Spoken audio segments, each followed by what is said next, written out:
right, there we go. Hey everyone, Richard Carlton here. Welcome to another great day of FileMaker training at fmtraining.tv. I'm the creator of fmtraining.tv, where you can learn all about the FileMaker platform and learn how to build better FileMaker applications for you, your customers, your organization. This broadcast is completely free to everyone and is being broadcast in high definition to Discord, YouTube, and to Twitch. This broadcast is being recorded, which is really great. Of course, we might clean up the recording a little bit, so if we make a malfunction during the live stream, then of course we reserve the right to clean that up on the recording later on. However, because it's a live broadcast, we encourage you to ask questions. In fact, some people get aggravated when there's this dialogue with you and we ask questions. We want questions. If you have a question, odds are other people have the question too. And so I want to thank everyone for logging in. Ken and TK and Dave One, Dave Learning, Ed, Elzo, Carol, Jake, Mike, all of you, welcome once again to another great broadcast.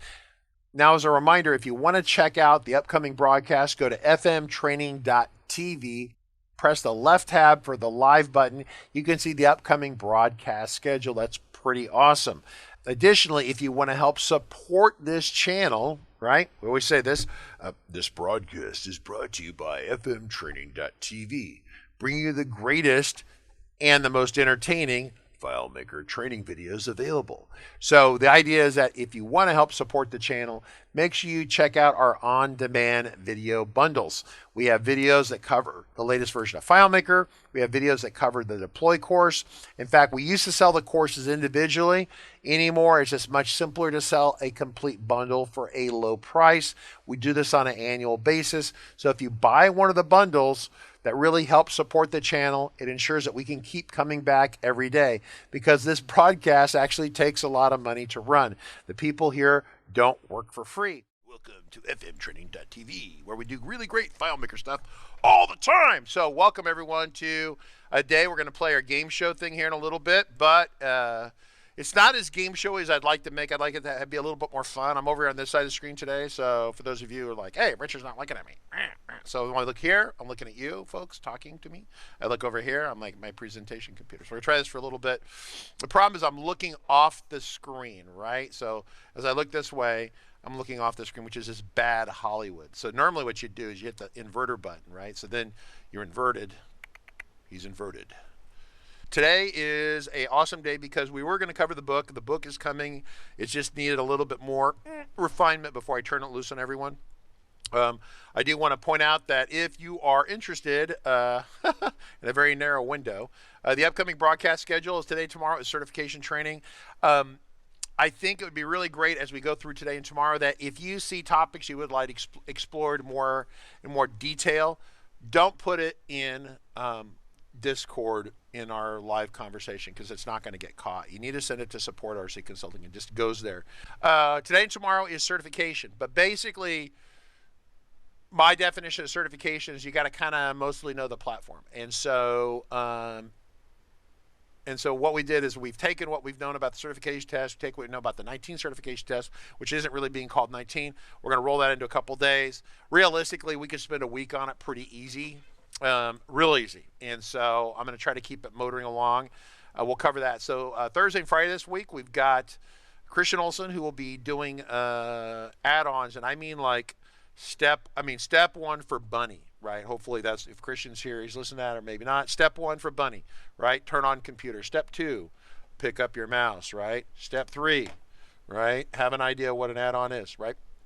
So of course I want to welcome everyone on Discord. We got Amy and Andrea and Canberra and David, Dennis and Drew and Ed, Elzo and Foxy, Jack and Edie and Jake and Jericho, Kyle, Larry, Megan, Mark. Larry and Mark are our resident Marines. They are on the job along with TK55678. They're our moderators, so if people misbehave, we will be in your face. So Net Lobster is here. Today is courtesy of her. Oregon Dean was looking for the book. Sorry about that, Oregon Dean. But I will make sure it's worth your time. Russell in Los Angeles, Scott Kane, and the Afterlund is here as well. So a smaller group of people today, and that's fine. It'll be more intimate. It'll be intimate, baby. And so as a result of that, we can have more of an ad hoc conversation that's running along. Leland, by the way, Leland kicked some serious ass. There's this guy over here in Charleston. This guy really, I've been asking and whining for a long time, and when people finally get the boss what he wants, he rewards them with gifts and glory. Leland built for me a latency checker starter sample solution, so you can run a script and you can get your ping times off of a server, so that way you can build it into your application, and when someone says, my FileMaker sucks, it's slow, you can go, scientifically, we'll take that. Press that button right here, and then you could actually have it email you or text message you the information and the results. Or it could just tell the person whatever, but it's pretty cool. So pretty awesome stuff. With Leland, what we're going to do is we're going to clean it up. We're going to take, Leland gave me a sample file, but it's like Kyle sample file on a really bad day. So it has to be clean, scrubbed. We got to give it a shower. Got to get all the dirt out from under the nails and everything else. We're going to make it really presentable. We're going to pimp it up. It'll be pimp tight. And once it's pimp tight, we will give it to you. But it's functional as is. So if in desperate, we might pull that out and use it. I think it might be, I was thinking about making it a custom function, but really it has to run a script, which means it has to be kind of a custom function, but an add-on. So an add-on is it'll become an add-on, right? And so I want to credit Leland, and when we do that, we'll make sure we give him all the credit. It's totally his end-to-end, really good job. So really nicely done. All right, so today is going to be talking about certification tests. So let's talk about the certification test loosely here. So, and just disregard everything on the screen. I'm going to bring, what I do, I'm just going to create a new record here, so it's all blank, so you guys have nothing to see. So let's focus here for a second. So, certification test has historically been about a 90-minute test. I think it's 60 questions in 90 minutes. You get about a minute and a half per question, which on some questions is okay, on some not so much. And so the test was always version specific. So there was a test that started off in FileMaker 5, and then and I actually had one of the highest scores in the world on that back in the day, because it had a lot of business components to it, like how to take care of customers and not piss them off, things like that. But they're kind of, if you think about how to take care of customers or customer management, Claris wanted their developers to take good care of the customers, but that's really a subjective thing, right? For example, Kyle, just to pick on him briefly, Kyle might decide that customers, I've actually met people that I've worked for before, and I'm not going to mention their name at all. His model was, we'll bring people in, we'll abuse them at the minimum hourly rate, and when they decide to quit, we'll just replace them, okay? So that's not my model for business, but some people are like that. So the idea with this stuff is that the book is coming. For those of you who are wondering about the book, today we're going to do FileMaker certification testing. It's kind of the same it's kind of like these topics all over the place. And so if you have questions, keep them on topic, expecting me to interact. If you guys are talking amongst each other, that will just confuse the old guy, right? So here I am, the old guy, right? So, so FileMaker so the thing is with these certification tests, and I kind of got off in the weeds, but the issue with the certification test is they're version specific. They cannot test you on everything that's in the platform. The platform is too big. It's been too big since 1993, okay, to test on everything.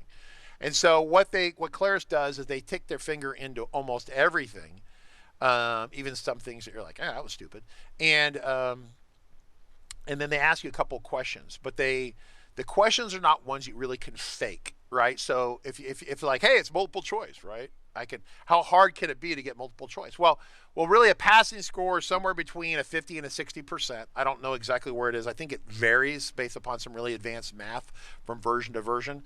And so they've always had these version-specific tests, and they start out with 5, 6, 7. And then my point was about how you take care of people and treat people. They realized that was subjective.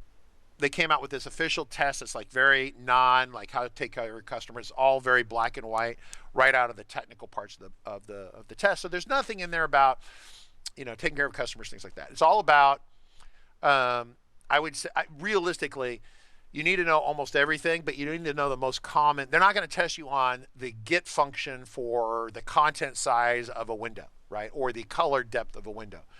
That there was some common sense that broke out when they wrote the test, and basically they're going to test you on the most commonly trafficked get functions. What is, for example, and when I ask these questions, Kyle, I'm not picking on you, but shut your mouth, okay? Because I know Kyle knows this stuff. So anyone except Kyle, what is the most probably common get function on the planet? I can think of two that are probably the two most common ones.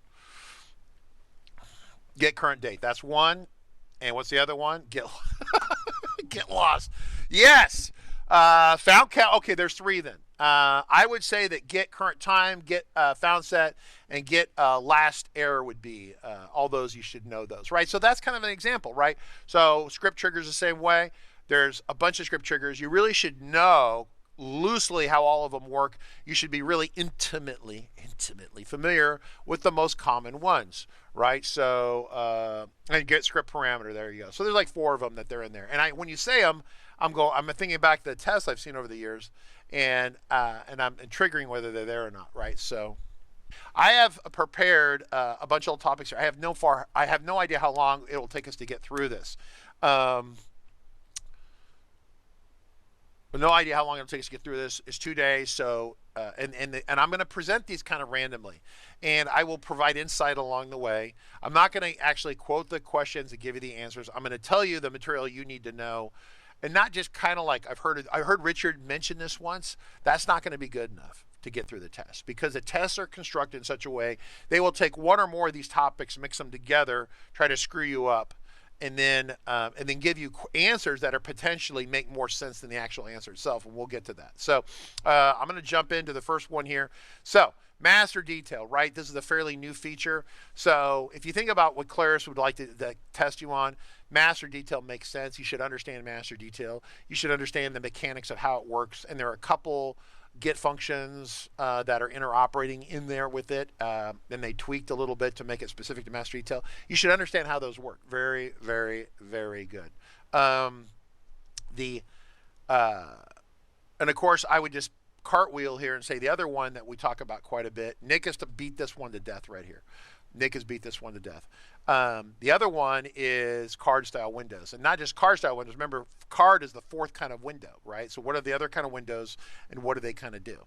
And these have been on the test since forever, since like FileMaker 7. So of course with a card now, it's extra capabilities and other things and whatnot. So you should really kind of understand what it does and doesn't do, and what the term is modal. What is modal? What is not modal? Modal is the idea that you're locked into the window and you can't really do anything else, right? Very important concept. So if we have questions along the way, people on YouTube or Twitch, let me know. There's a little bit delay, about a 9-second delay from when I say something to when you see it. So when you give me a message, understand that it would be better that you let me know kind of what you were asking about, because I have to rewind my mouth 90 seconds to remember what I was saying. So I will try to be helpful on that. So next question. So understand URL command and the various options that it has. So you insert from URL, right? URL command.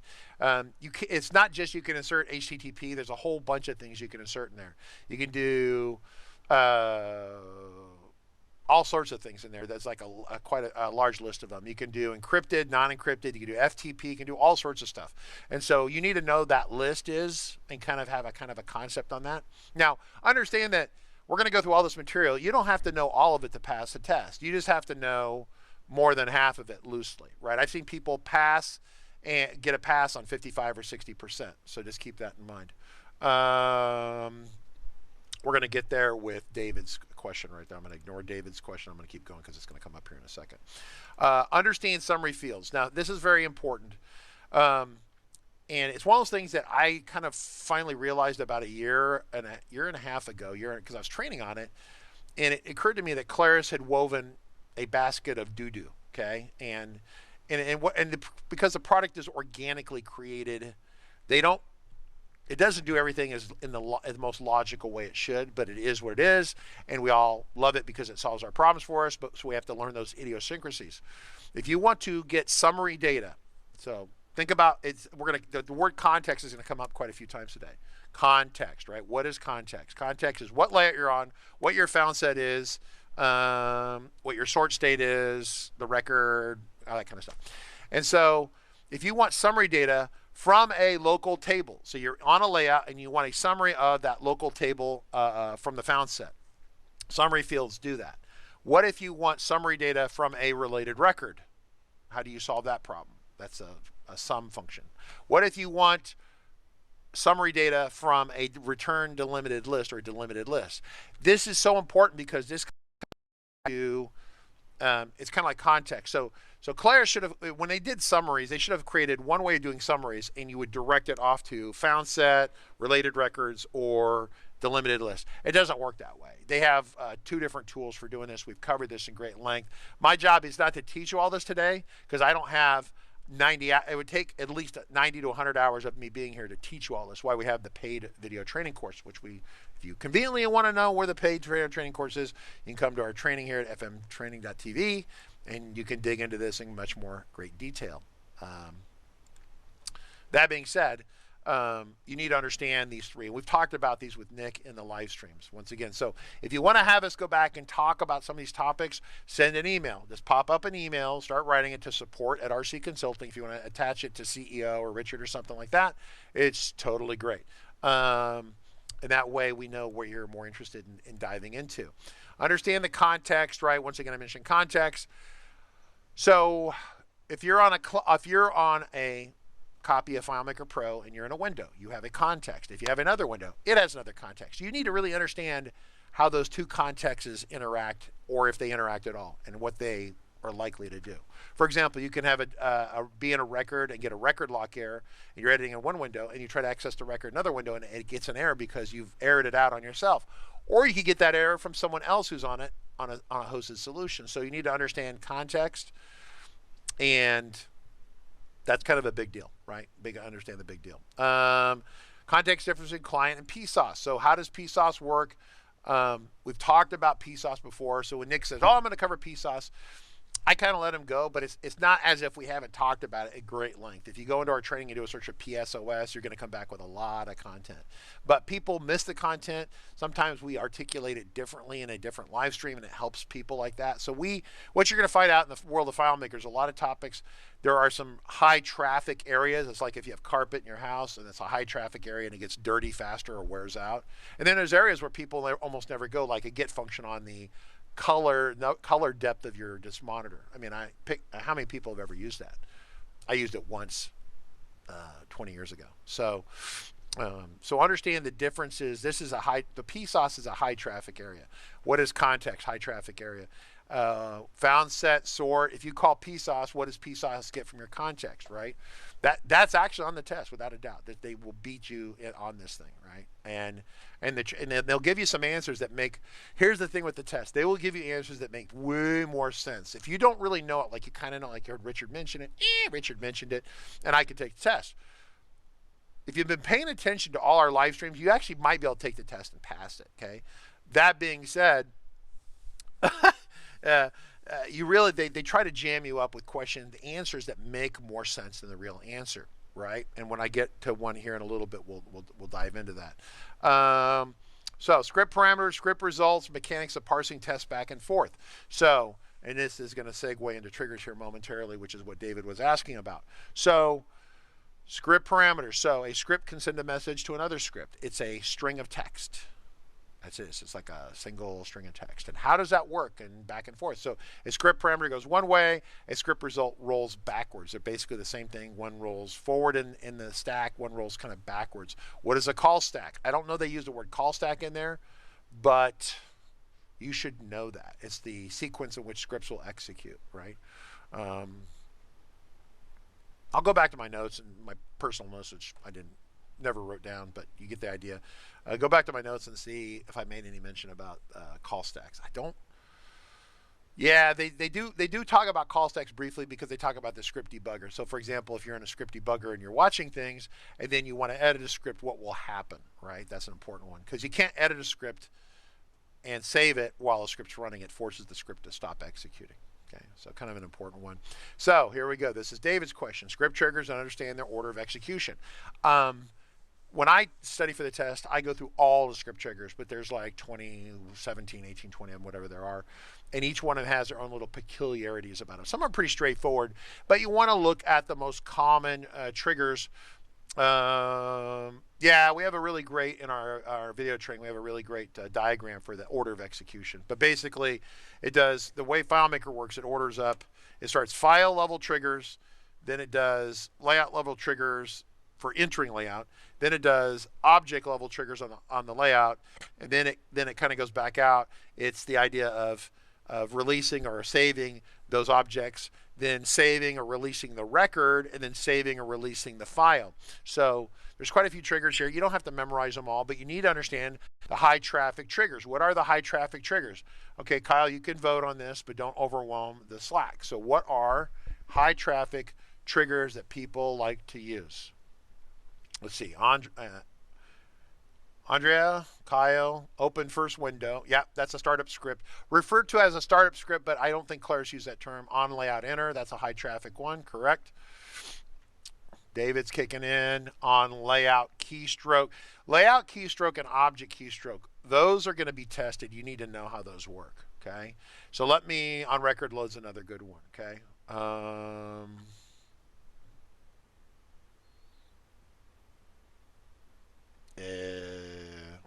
Okay, so on field enter, I don't think is a keystroke. On object enter is a,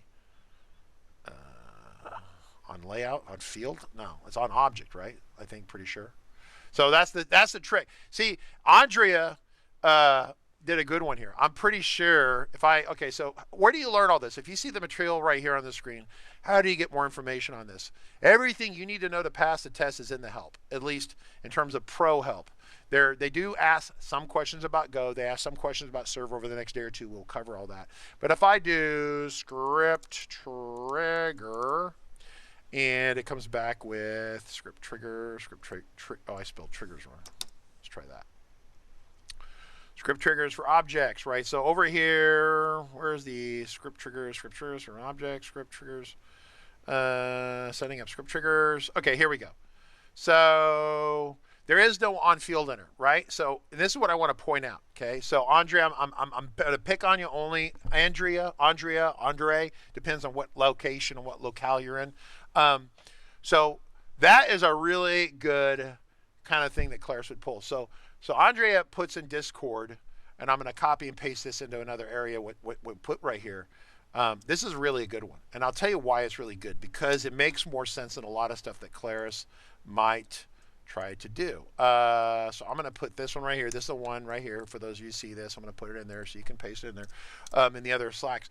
But what Claris will do is they'll give you an answer, and the answer is on object enter, right? But they will give you things like on field enter, or things that make more sense, right? On object enter is not too bad, but there's some things like in the security with they name privilege sets and security privileges that are dumb names. Like FM app is a dumb name for Pro and Go security, right? Whereas FM iOS is a security privilege for iOS devices. That makes way more sense than FM app. And so it's kind of funny. They use their own kind of goofy stupidity against you, right?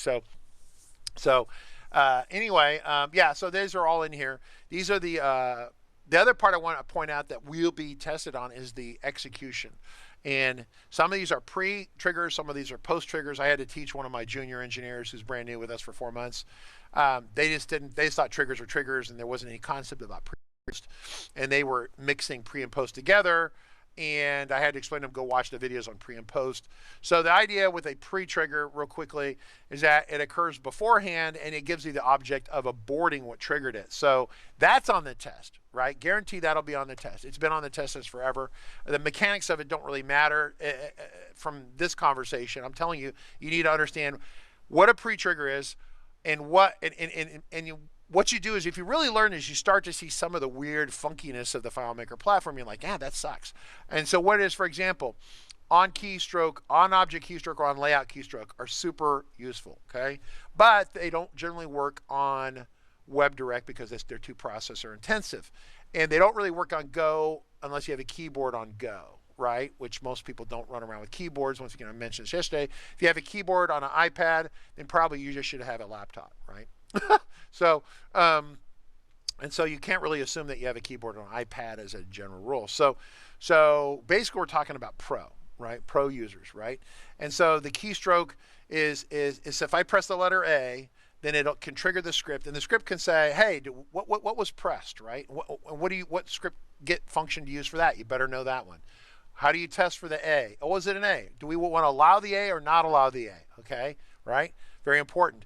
And then so when a script exits with the script result, or this is an important concept for those of you, and this stuff most of you probably, I would say half of you don't know this, is that when a script finishes, when it goes back to the previous script that called it, if no other scripts called it, then the script engine stops running. It's done. It's complete. The script's done. But when it goes backwards, you can say script result. And the script result is that script parameter. It's going backwards. And you can pass a Boolean, or most of the time you pass nothing, right? A lot of people don't pass anything backwards, right? It's just null. It's empty. And so the way it works, and it's really misleading about this, is if you pass a 1 back, it is yes, it's good, right? Yes, it's good. So if you press the letter A and you go to on object keystroke and you say yeah, and the script ends and you pass a 1 back, it'll allow the A to be entered. If you pass a 0 back, it will block the A. So you press A all day, and the script is seeing it and it's stopping it. Okay, and this is one of those moments where I want to scream. So what happens if you pass nothing back? Okay, well, it's a null, or the closest thing to a null is a 0, which means that it would fail it, right? But Claris decided when they built this, they couldn't have that. So they wrote this weird, one of those little like idiosyncrasies of the FileMaker platform. So if you pass nothing back or a 0, if you pass nothing back or a 1, it's approved. So a null value or a 1 is approved. If you pass a 0 back, it's a fail. And it's totally counter to, and see, that's the problem right here. And they will tack you to the wall in the question because it's designed specifically. If you don't know this, you are screwed. You have to know that nothing going back is the same as a tacit approval, right? It's like when it's like a governor or president gets a bill on their desk from the legislature, and they can either sign it, which they approve it, they can veto it, which they decline it, or they can kind of, I'm going to ignore it on my desk and let it sit on my desk for a week or 2 weeks or whatever it is, and then it automatically kind of becomes law even though they didn't specifically sign it. They kind of begrudgingly approved it, right? And so that's what this thing works. It's a begrudging approval, right? So lots of fun with that. So you need to know that so here's what's going to happen in the test. They will give you a script. Here's a script, right? It'll be like 10 lines of code. Probably about 10 lines of code. And it might be script A and script B, okay? And what will happen is that it used to be you'd go in person to the testing center. They give you, so what is it like to go sit and test? You're going to sit in front of a Windows PC. It's got like this DOS-based application. It's really kind of, although I guess maybe it's more graphical now, but it's not like Nick sees it and he wants to vomit and kill people. So it's not graphically beautiful, but it works. And so this is Pearson Testing Services. You go into the classroom environment. They got people around. It's a no talking zone. It's very quiet, no drinks, although I was chewing on some of my military grade caffeinated gum in there very quietly like this. And so, but they give you a sheet of paper and a dry erase. And the paper is not it's like a plastic piece of sheet, so you can erase it. See? Because what they do is they have the script run, and maybe the script will have a loop in it. So you have to simulate this in your head, or as I'm doing this, right? Well, when they went to the test at home, you can't have paper, you can't have anything. You got to do the whole damn thing in your head. Now they do give you this little thing you can try to draw on, graphically draw on, like it's like a drawing program, like a little really like Mac Draw or a really stupid version of Photoshop, but trying to draw letters and numbers with your mouse under a high stress, and you got a minute and a half to answer this question, right? On average, a minute and a half. Some questions you do in 30 seconds. Some of them take 5 minutes. But you know that you're on a clock, and you're sitting there trying to wrestle with the mouse to draw this.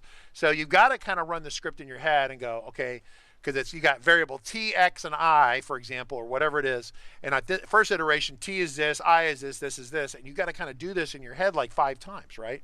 And how it exits and jumps back and forth between scripts matters. And so these are one of those questions I hate. One of my things I do is I skip the question, and there's a little marker at the top. You say skip it, save it for the end. Or save it for review, as they call it, review.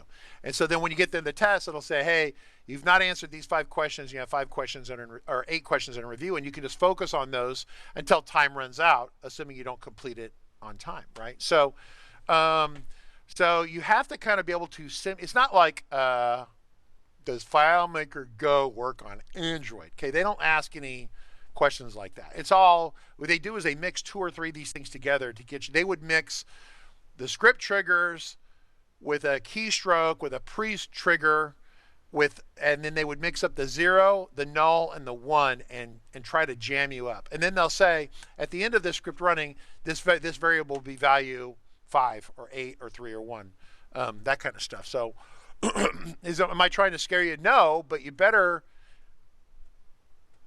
be caffeinated and be able to kind of mentally think about this and have a way. I would actually rather take the test in person, because you get the little sheet of paper and then you can make notes, like, loop iteration 1, these are the values, and loop iteration 2. And I can write out, because I can't keep that in my head.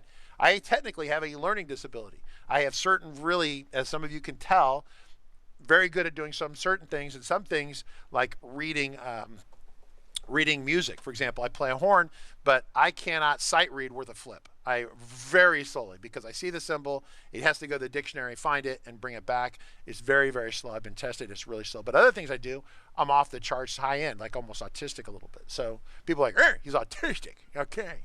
That's why you're here. We're all watching and learning, right? So anyway, just understand that some of the questions will be pretty simple. Some of them you're going to have to simulate. In a little bit here, you're going to see, I made a note about a while function and a let function. A while function is a looping, for lack of a better analogy, it's a looping script. It's a looping thing that goes around, and you have to kind of, same thing, kind of keep track on every iteration as it goes around what the values are. So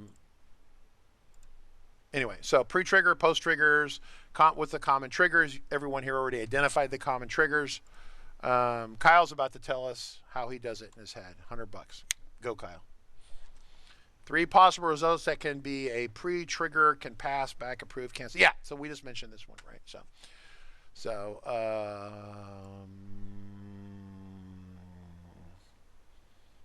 yeah, but they won't. The word recursion, I don't know that ever comes up in the exam. All right, so understand global fields and how data can be saved. So this is one I consider an easier one. Most people are able, with some FileMaker experience, to actually get and understand this. So what is a global field? How do you save a global values in a global field into a file? How do you do that? Okay, that's been on the test since time immemorial is an old term, but basically back to the beginning, it's been on the test. If you have a value and if you have a value that's saved in there, but then you host it and people open the file, what will they see, right? If someone else opens it, what will they see? If Fred opens a file and sees a global with value this, and Sally opens a file and Sally sees value this, and then Fred changes it, what will Sally see, right? And then if Sally quits first, but then Fred quits, will Fred's changes be saved? They'll do all sorts of little things just to screw you up, to make sure you actually learn the material, right? That you're not just kind of loosely familiar with it, right? I mean, the reason I know this is because I went from the 5 test, 5 test, 6 test. I went to 7 test. The first time I took the 7 test, I flunked it, and that was 2000. What, it was like 20 some odd years ago, 20 years ago. And what was interesting about it was that I didn't really study. I figured that I knew enough. And at the time, Claris and FileMaker 7 had this new security schema and I figured that how hard could a username and password be? But they caught me looking the wrong way. I was thinking like it can't be that hard, and between roles and privileges and other things like that, suddenly it gets a little more complicated. And I remember they come out of test knowing the bad things had happened, because I knew that I didn't know the material, and I'm like, man, like really, right? So like, what were you doing 20 years ago, right? So I was flunking the FileMaker 7 test is what I was doing. I don't think I flunked one since. In fact, I passed. After that, it scared me bad enough that I study every time. Performing, can you basically iterative loop in your head, right? So I mentioned that a second ago, right? Is Miles here yet? Do we want to see if Miles is around? Miles, are you here? Miles, do you want to call me if you're here? I don't know if Miles is around or not.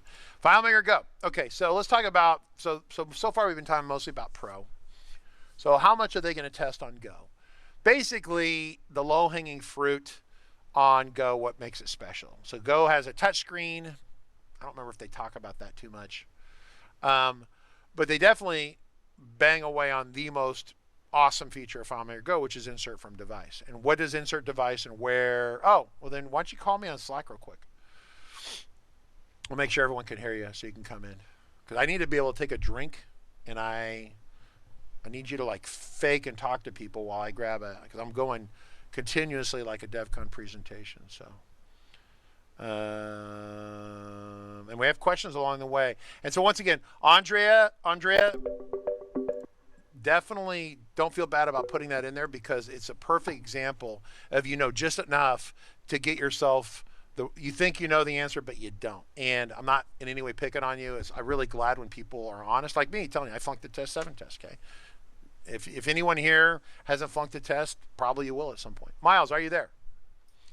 I'm here. But anyway, yeah, so moving along. So, back on this. So insert from device. You should know what insert device does, and you should have played with every little option that's in there.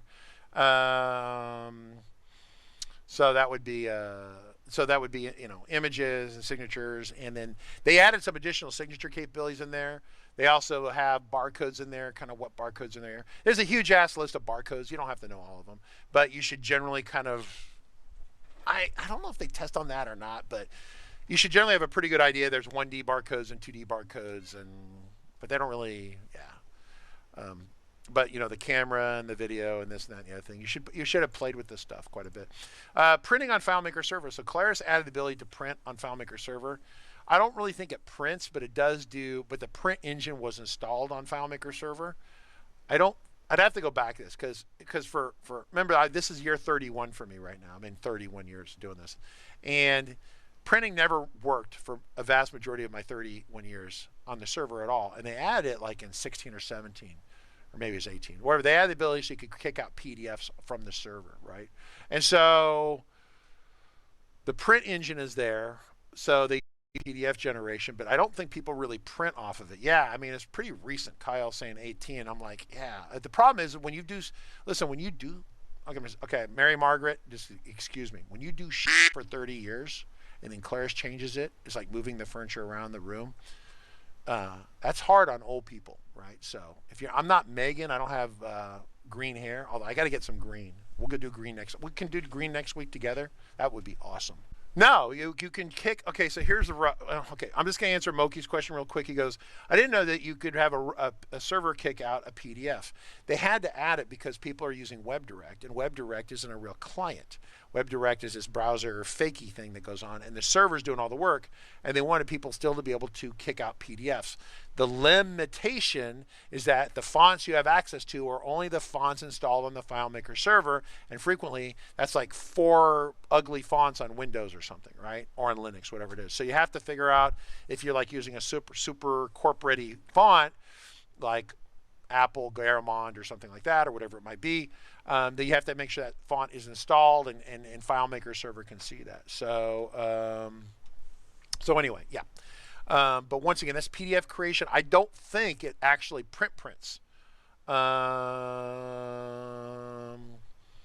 don't think it actually prints. So, yeah. Well, then you have to install the fonts on the server. Okay, so moving along. Miles, and if you have any thoughts along the way here.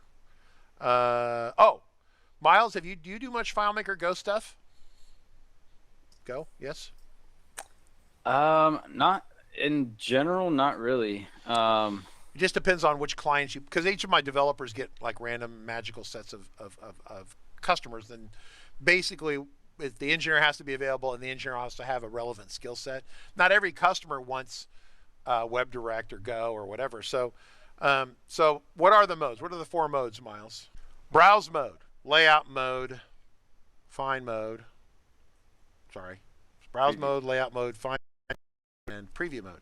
And so, what are the two most common modes? The two most common modes are browse mode and find mode. Everything has to have it. If it doesn't have browse and find mode, it ain't FileMaker, right?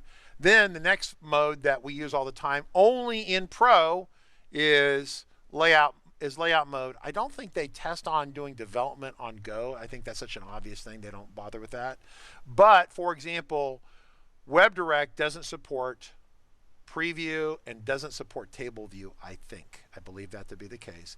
And Go doesn't support table view, right? But it does a preview. Is that what it does? Or it doesn't do preview? I can't remember. I don't think Go does table view. No, it does do table view. It's just limited. Table view is limited on Go. And there's no table view at all on WebDirect. And neither Go or WebDirect have preview mode. So you need to know that, right? You need to know that. And not only that, it won't be just simply that. It won't be that simple on the test. It'd be like, hey, can you go to preview mode on Go? No, they won't do that. They will say, like if you see right here, if you have a script that says you build a view, a layout, that's the table view, okay? And you say, you write a script says, go to this view, right? And it goes that layout, but you run it in WebDirect. What will WebDirect give you, right? For example, same kind of thing happens. What if you're on a client and you're calling an unsupported feature that's supported in the rest of the platform? So for example, card style windows used to not be in WebDirect. So if you called a card style window prior to FileMaker 19 in WebDirect, what would happen? It would roll back to another modal or non-modal document kind of window, right? So it would give you another window. It wouldn't be as pretty, but it wouldn't break. And so I believe with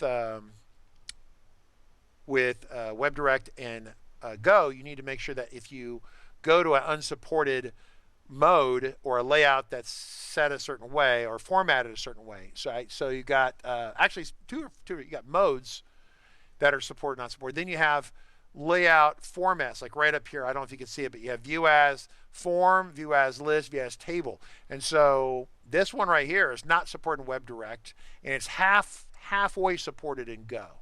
So just keep that in mind. And so if you tell WebDirect to go to a table view, on a script and then leave the person there, what are they going to see? It won't be blank. I think it's a list view, but you get the idea. That's what's going on. All right, so next question, Miles, along the way. Okay, so there are some questions about FileMaker Server and some questions about Cloud too. For the first time ever, we have seen Cloud questions in the certification test. They weren't there prior to 19. And there are no 19 specific questions really. Well, that's not true. That's a lie.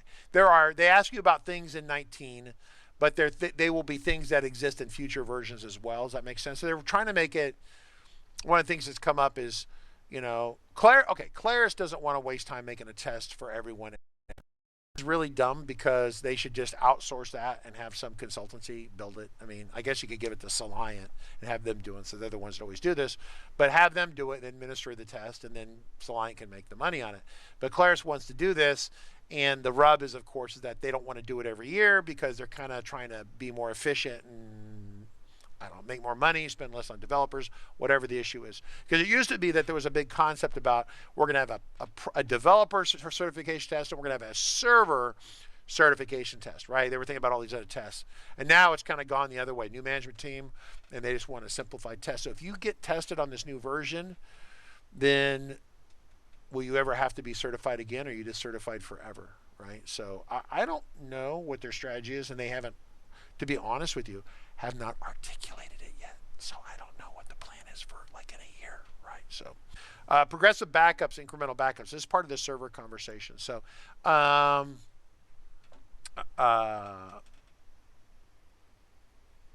understanding that when you go through a server installation, you don't have to know every little piece, but they are going to ask you some questions in it. Now, if you want to learn Pro and Go and not really learn WebDirect or server, you could still pass a test. You just have to do better on the server. You have to do better on the parts you really know. Like, for example, a lot of my senior engineers, I tell them, hey, you guys need to build and maintain your own FileMaker server. But engineers can kind of get lazy, and they kind of mostly know how it works. And they have another guy in our company who does server. There's like 3 of them that do server installs, and so they're like, I don't really have to learn that because someone else will learn it for me. Miles is like that too, right? Miles, how many FileMaker servers have you personally built, Miles, in the last 2 years? None. Right. And so Miles is a senior engineer. Am I mad at Miles? No, it's just kind of a mechanical thing. So if Miles is going to take this test, which he probably needs to do, all the senior guys need to take the test, what ends up happening is that he is going to have to go and probably either just write off the server question, he's not going to pass them, but he has to do way better on the other ones to kind of make up for it, right? Makes sense? Because they have server, they got, most of it's pro, just be clear, most of it's pro.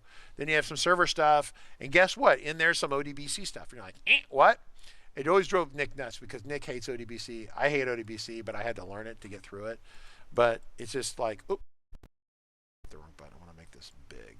There we go. So progressive backups. What are progressive backups? How do they interact, and how they work on FileMaker Server? Right? There are not really anything labeled progressive backups on FileMaker Cloud 2. So you need to understand how FileMaker Cloud 2 backs up.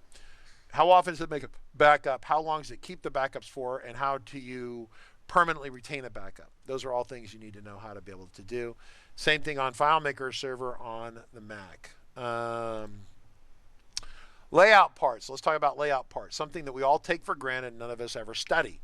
What are all the layout parts that are available on a layout mode? So if I go to layout mode, and you have all these, you have a body part over here, you say layout, create a part setup. Do you know what all these parts are right here, right? And what they're at, and if you put a summary field on any one of those parts, what will it do? You should definitely, I think, know that, because that's like back to that summary thing. Summary fields behave differently on where you drop them on the layout and also the found set.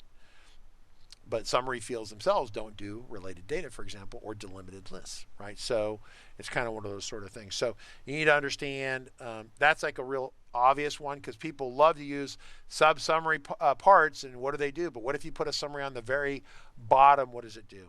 What if you put a summary on the very top? What do you do? What if you take a text or number field that belongs to a body and you stick it on a header or a footer? What will it display? These are all stupid things that, as a successful FileMaker developer, you're like, I would never do that. That's dumb. Except that they're going to probably test you on those questions, right? So you need to be prepared to see these, and they will always mix like 2 or 3 together to screw you up, right? That's kind of how it works. They never ever say, is there a preview mode in WebDirect? God, we could only wish this was that easy. So these are just the notes we made for today. Various methods to interact with ODBC and stuff you need to know. A couple of you suggested that we do ODBC stuff. The number of people in the live stream who actually want ODBC is going to be measured. I can count on one hand. And so most likely it's not a topic we're going to aggressively address unless we have an off day, someone wants to cover it, and we assign it probably even a different time slot. But most people here are intermediate level developers, realistically. Some of them are beginning, some are intermediate. There's a couple that are legit senior engineers. I would classify as seniors. And so those people tend to get bored. But doing ODBC is like definitely propeller head stuff, and not, I would say, less than 5% of the FileMaker customers end up using that. So yeah. FileMaker Cloud 2 backups versus FileMaker Server backups. Understand that there is this thing called Cloud 1. FileMaker calls it FileMaker Server for AWS or some whatever they renamed it, right? But it's Cloud 1. And then there's Cloud 2, which is the product and market they have. Those are the two they're going to test you on. They're not going to test you on a deprecated product. There aren't going to be any questions about runtime, I don't think. And they might say, hey, it's deprecated, right? And whatever. I doubt that. Security. So a couple parts of security. One, what are all the ways of encrypting a FileMaker file? Like different levels of encryption and things like that. So you can do field level encryption. You can encrypt the file itself with an encryption at rest, EAR. You can encrypt with an SSL certificate the traffic as it goes across the wire, across the internet, the network. Encrypt that. As I remember, I thought there were 4 different types of encryption you could do or security you could do on it. That's 3 right there, but you need to be able to prepared to address all those. There is, I think, a couple questions on field level encryption. I only did field level encryption to shoot a couple of videos, and I've never gone back to it. A couple of my engineers do it. They encrypt the contents in a field because they think that someone could get the data, and if they get the data out of the database, then they want it encrypted inside the file. Like, for example, say that you collect credit cards and you're not supposed to, but you collect credit card numbers or private information for, like Tom Cruise and Hollywood elites, and you have their personal home phone numbers, date of births, and all sorts of private information. You'd want that encrypted inside the FileMaker file. So one of your staff tried to export it, they could export it, but they get scrambled data on the export of those fields. Then you'd probably do ear on top of it, but ear doesn't protect you once someone's inside the walls, right? It's like ear protection is like encryption at rest. It's a concrete wall around the outside. Once someone has a credential to get inside, then they're inside. They're just inside, and so then you might want additional levels of encryption to protect everything. So Canberra works for Sandia Labs, I think, and so yeah, they encrypt everything. Next topic, so security. Understand what a privilege set is. Claris doesn't use the word role, but what is the role of you in the organization? For example, Kyle's role in the broadcast is to pimp JSON and sell people custom functions, right? He's like a snake oil sales guy on the side of the road. That's all he does, right? He's really good at doing it too, because everyone's just like, hey, he's amazing. Moki's, what is his role in the organization? His job is to fire me up and get me wound up about stupid things going on in the world of FileMaker.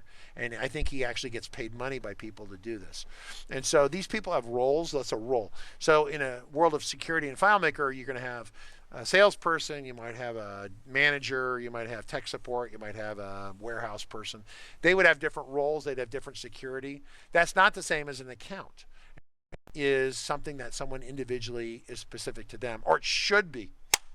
It's a username, password, should be individual, but people tend to share it, and then you've got a problem, right? So, or maybe that's fine for small business. Beginners tend to share usernames and passwords. And then as they get into more elaborate organization like Canberra, then or a medical field where you have government mandated security and stuff like that, usernames and passwords are individual, right? It's the only really safe way of doing that. If everyone shares a username and password, someone quits or leaves, then you have to change all these username passwords, right? And that's not a lot of fun. So what security is required for using FileMaker Server versus FileMaker in terms of roles?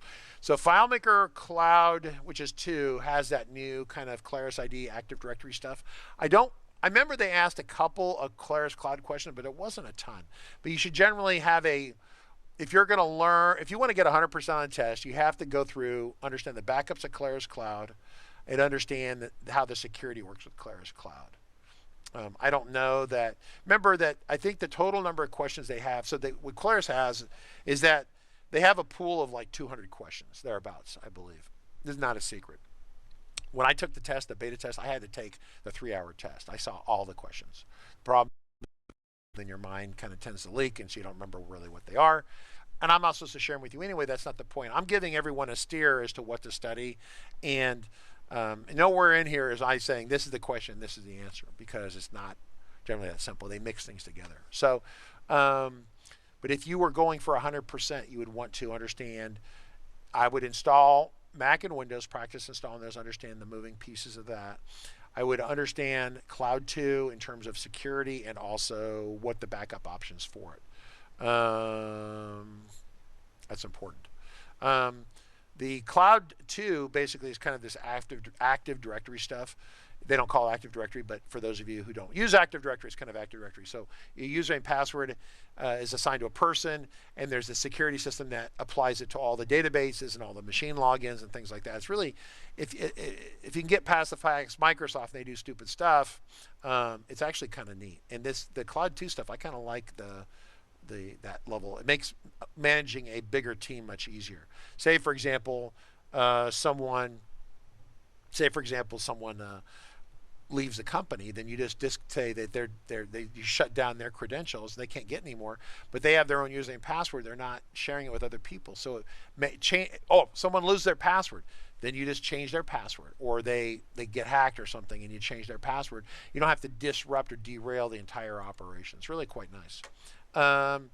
Be able to identify auto enter validation. Okay, this is a really good one right here. So I'm gonna pop this up here right now. So There is a disproportionate number of questions, I think, on auto enter and validation. So when you go into field definitions, there's a little dialog that pops up. So if I go into field definitions, I come over here. Basically, what you need to do is you need to basically, and these options tend to change, but you really only need to worry about text and number fields, I guess, for the most part. But you need to take a screenshot and memorize each item in here and what the options are. Okay, does that make sense? Same for validation. Right here, strict data type, numeric only. That makes sense. A 4-digit year or time of day. 4-digit year is all Y2K stuff, which is only 21 years ago now, which is fine. And they might have it in there for retroactive, but that's fine. And then a number that's a time of day, right? I think I've ever used this option right here. But take it to the bank. They beat on these. What they'll do is they'll say, they'll give you a list of things, for example, and they'll say which 2 things in here are not part of a validation. And they'll mix something up from auto enter in here. They'll like come over here to auto enter like next value increment by 1 or something, right? And they'll add that in here, right? And then you'll be like, that doesn't really belong there, right? That kind of thing, right? Or they'll say, what are the checkbox options here? You know, not empty, unique only, existing value, member value list. I mean, you really kind of just need, because yeah. And so that's that kind of stuff. Also, understand validating in here. Understand whether validations always run or only during data entry. What does always mean versus not always, right? Right? How does this affect, say, doing an import of data? If you're doing an import and you have validation only during data entry, right? So I think always will cause it to happen also during the import, which could jam up the import and block it. What happens if you do an import and it gets a validation error on a record? What does FileMaker do? It doesn't stop in the import in the middle and say, hey, what would you like to do with this? Would you like to allow it to proceed forward or cancel, or what do you want it to do, right? You need to know what imports do, right? If you have 50 records and 3 of them fail validation, what happened to those 3? Very important. So, yeah, so Miles, question, oh, it's 2 o'clock and I haven't even got through 23 items yet. So, No, yeah, I've just been listening and keeping people are just giving recommendations on various things. Windows emulators and stuff. Yeah. User interactions with script triggers. We talked about script triggers before, but I think they okay. So for example, they're Claris on some of the answers and stuff will make up stuff. They, for example, I consider it kind of weaselly, but they will like make up, like they'll say, which 3 items, they'll list 6 things. Which two of these are would be applicable for use for getting the number of words or getting value count or something like that. And they actually say they actually make up get functions that really make a lot of sense that should be in there, but aren't real. Right? And so it's not just that you kind of know what the get functions are. You have to know them to the point where if you see an imposter, a fake get function sitting there, that you can identify that as a fake get function. Same thing goes on here. There's no such thing as on TabClick. And I don't think they asked that specifically like that, but there's like, if you click on a tab, what are the ways that you can detect that you've clicked on the tab with a trigger? Blah, blah, blah, blah, blah. And you have to understand that. But the answers are not what you think they are, right? They're like these really weird, like clicking on a button doesn't allow you to detect that the button actually clicked on. You can fire a script, but you can't tell the person clicked on it, right? How would you do it? You tab to the button and then you hit the return key or something, right? So there's also this idea of managing tabs, understanding how tabs work with slide controls, understanding how tabs work within tab objects, and how to detect those things with script triggers. Those are important, right? Once again, I think that's an area I consider a little disingenuous because Nick would know it, but Nick does this all day. So once again, if you have a brand new FileMaker developer and they get certified, then you really have to ask yourself who gave them the questions and the answers, and why was that a good idea? Because This is something you learn about 5 years into building FileMaker Solutions. It's not something you learn the first week. Like Megan should not anywhere know anything about this stuff for years to come yet. And maybe Jake is farther along and he knows it now, or we'll learn it within the next year or two. I'm using these people as references. So Megan's our brand new baby bunny, and then Jake is farther along the pipeline. So give her a month. Yeah, exactly. So it's not that I'm just trying to set people's expectations of, like, so how long does it take to become a senior engineer if you work every day in the FileMaker platform? I would say on average about 7 years, right? That's a long time. But your knowledge and expertise is like being a doctor, right? You know backwards and forwards, right? You can go into the operating table and cut open the FileMaker file and fix it, right? What if I'm a technical guy? I'm already programming 8 languages and I'm brilliant and I have a high IQ. How long will it take you to be an expert FileMaker? About half that time. Because part of it is that there are idiosyncrasies about FileMaker. You have to learn the idiosyncrasies, right? So, but you don't have to really understand if statements, because if statements you already learned in a previous programming language, right? So, wrong answer, they will give you multiple choice. In retrospect, makes more sense than the product itself. So once again, we talked about fake get functions that don't really exist. Fake security. It's not the privilege set. When you go into security, what do they call that? Hang on one second. Manage, security. Oh, it's extended privileges. Yes, extended privileges. So we go into here, and I say advanced settings, and you go into extended privileges, like here. These, right? So you got, so you see, so right, it's hard for you to see. I don't know if you can zoom in. Well, I can zoom in on this. So you see FM Web Direct, FM XDBC, FM App, one of the most horribly misnamed extended privilege sets. This works for, guess what? Pro and Go. So when they test you and they're going to jam you up, they'll say FM iOS or FM phone or something, right? And it makes way more sense than FM App. FM App makes no sense whatsoever, right? FM XML, XPHP, XScript access, URL from REST, FM. But yeah, they'll do a couple of them, right? Different ones, right? FM, oh, I like the one, FM mobile. I don't know if they've done that one, but that would be a good one to do too. Makes a lot of sense. A lot more sense than this stuff. So direct is fine, but because that's specific to that. But this should be pro app or pro client and then go client or something, right? But no. Anyway, so that's where they kind of get you leaning the wrong way and they jam it right up the OData. Yeah, I'm not going to get into OData. It's a different one there, right? So yeah, it's external data interaction and data integration. So once again, that's kind of like an ODBC kind of conversation, right? So it's not something I personally do a lot of. But Kyle will be happy to explain to you what it is. That's fine, Kyle. Go for it. You can do that one. Peter Boyce, P-Brain Pete from Brisbane. Hey, P-Brain Pete, you're in the wrong place, right? You're supposed to be in Discord. So welcome, P-Brain Pete, Francisco from Spain. Yeah, everyone. So, yeah, so we'll kind of continue the conversation tomorrow a little bit. I think this is, if you're trying to study, going through this material is good. Once again, you don't have to know all of it. If you want to get 100%, you got to know all of it dead. Right? There's times where I knew the material so dead, I walked out of there, I had half the time left, and I just drilled the shit out of it, and I got 90-some-odd% on the test. The senior engineers always used to be like, oh, we're going to beat the boss, we're going to beat the boss. Yeah, well, that's not hard to do because I spend most of my time trying to manage them and keep them out of trouble while they're actually coding. So for me to pass the test anymore becomes a study challenge and a challenge. So yeah, relationships, TOGs. We can talk about this tomorrow a little bit. We're past time at this point. We'll pick it up tomorrow. But understanding what kinds of stuff they're looking for would be very useful. So any outstanding questions, comments, thoughts from anyone? Are you able to find out questions you get right and wrong? Not really. The way they historically do it is they'll break stuff into like server, like deployment server, cloud, calculations, scripting, data structuring. They have like 8 or 10 or 12 topics, and they'll give you a percentage for each topic. So you could kind of figure out, like if you see like the server stuff and you get like a 0, you know that you suck the server questions, right? But it doesn't give you the exact, question answer, right? They don't give you that because they don't want you sharing it with people.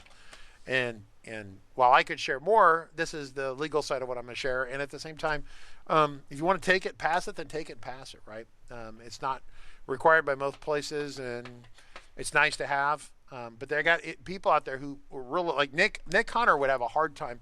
Nick Hunter would pass it, but he doesn't do server, like in terms of like configuring it with workers and JDBC and ODBC, and do you need Bonjour on it, and all these sorts of things that are actually part of the test. He get a 0 on that stuff. But he's by far the definitive expert in the world on designing the FileMaker platform. I don't think it's even close with anyone else out there, especially with the stuff he just did over the last couple of weeks, the neomorphism design methodology and all that kind of stuff.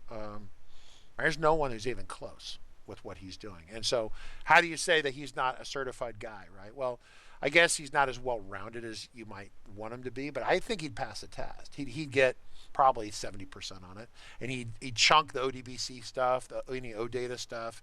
But he'd nail WebDirect, Go, Pro, all the calculations. Yeah, he might even get 80 some odd percent on it. It'd be pretty good. So anyway, that is it for today. We'll catch everyone tomorrow. Bring your questions. If you have comments about what you'd like to see in the broadcast topics for future topics, feel free to drop us an email to support about future topics, to say the subject future topics live stream. That'd be great. I appreciate it. Thanks, everyone.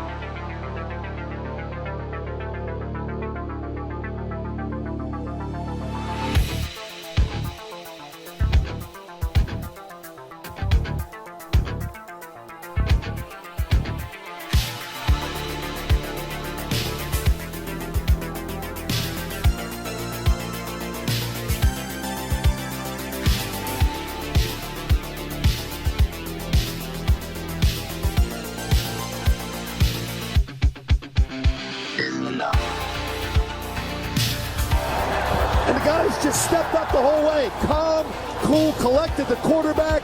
Great read, good patience. More importantly, great job up front protecting this quarterback to give you a chance. And that's all you can ask for. Try to rally down 10. 9:25 to go here in the fourth. Short motion by Amendola from the left. Brady takes the shotgun snap, stands in, throws it left for Amendola, reaches up and snacks a high throw and lands inside the 10, rolling to the 9. Ball slightly behind him, but Danny makes the grab.